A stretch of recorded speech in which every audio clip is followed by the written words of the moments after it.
पुराने समय की बात है कि श्रीनाथ मुनि नारायण नारायण कहते हुए विष्णु लोक पहुँचे। वहाँ श्री विष्णु भगवान की स्तुति वंदना भक्तिभाव पूर्ण रूप से करने लगे। तब भगवान विष्णु प्रसन्न होकर प्रकट हुए और बोले, हे मुनिश्रेष्ठ, कैसे याद किया है प्रभु आप तो अंतर्यामी, हम क्या चाहते हैं आप तो जानते ही हैं। प्रभु मुस्कुराए, हे मुनि श्रेष्ठ आप ही वर्णन करें। हे प्रभु, जैसी आपकी आज्ञा। प्रभु, मैं मृत्युलोक से चला आ रहा हूँ, वहाँ मानव की व्यथा देखी ना गई। प्रभु बोले, आप क्यों दुखी हो रहे हैं, यह सब कर्मों का फल है। हे प्रभु, वहाँ पर मानव बहुत दुखी है, आप उनके कष्ट दूर करना ही होगा। तो हे नारद मुनि, सुनो, मैं तुमको शरद पूर्णिमा के नाम से जाने वाली कथा सुनाता हूँ, जिसको कोजागिरी व्रत भी कहते हैं।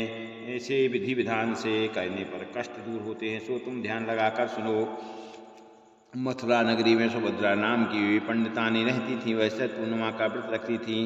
भगवान जी उनसे प्रसन्न हुए, इच्छित वरदान देते हुए कहा, इसकी विधि विधान सभी को बतलाइए। तब वह एक साहूकार को यह व्रत की विधि बताती है। साहूकार से सुनने लगता है। सुधा बोली, मैं शरद पूर्णिमा का व्रत करती हूँ, यह उसी का फल है। साहूकार ने पूछा, इसकी विधि क्या है। सुभद्रा बोली, एक लकड़ी के पटा पर एक लोटा पवित्र जल भर के रखे, एक रोली से स्वस्तिक के चिन्ह लोटे पर बनाए। इसके बाद पीतल के गिलास में गेहूं का दाने भर कर रख दे। गिलास पर दक्षिणा चढ़ावे, इसके बाद स्वयं तिलक लगावे। इसके बाद 2.5 पाव शक्कर 2.5 पाव खोआ दोनों को मिलाकर 6 पेड़े बनावे।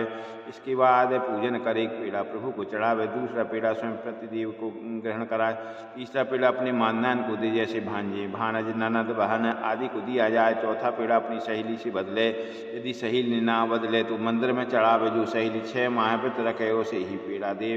5वां पेड़ा घर के सदस्यों को बांटे। 6वां पेड़ा के 6 भाग बनाए, एक तुलसी जी को चढ़ावे, एक गौ माता को खिलावे, एक अहीर को देवे, गर्भवती स्त्री को देवे, राहगीर बालक को देवे, कुंवारी कन्या को खिलावे।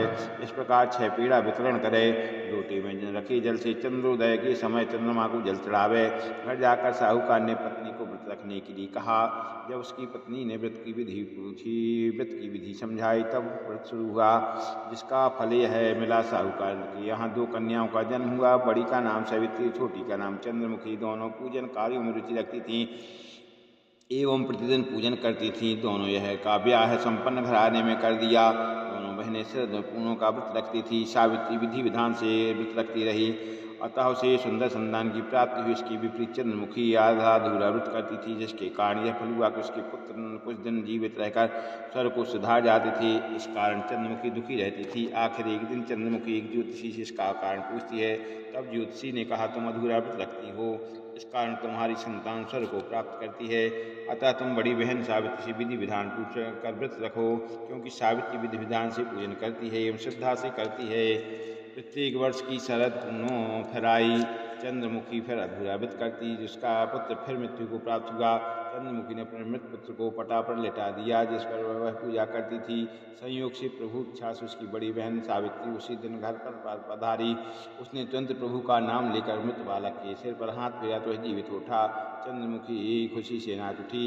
तब उसे शरद पूर्णिमा व्रत का महत्व समझ में आया। उसने तुरंत प्रभु से क्षमा मांगी, बारंबार प्रभु के चरण के स्पर्श किए और कहा, ऐसी भूल अब कभी न होगी। साथ ही सभी पड़ोस में सगे संबंधियों को यह व्रत करने की सलाह दी। वह व्रत की विधि विस्तार से पूर्वक समझाने लगी। अतः इस व्रत के करने से प्रत्येक स्त्री व पुरुष सभी को मनोकामना पूर्ण होती है।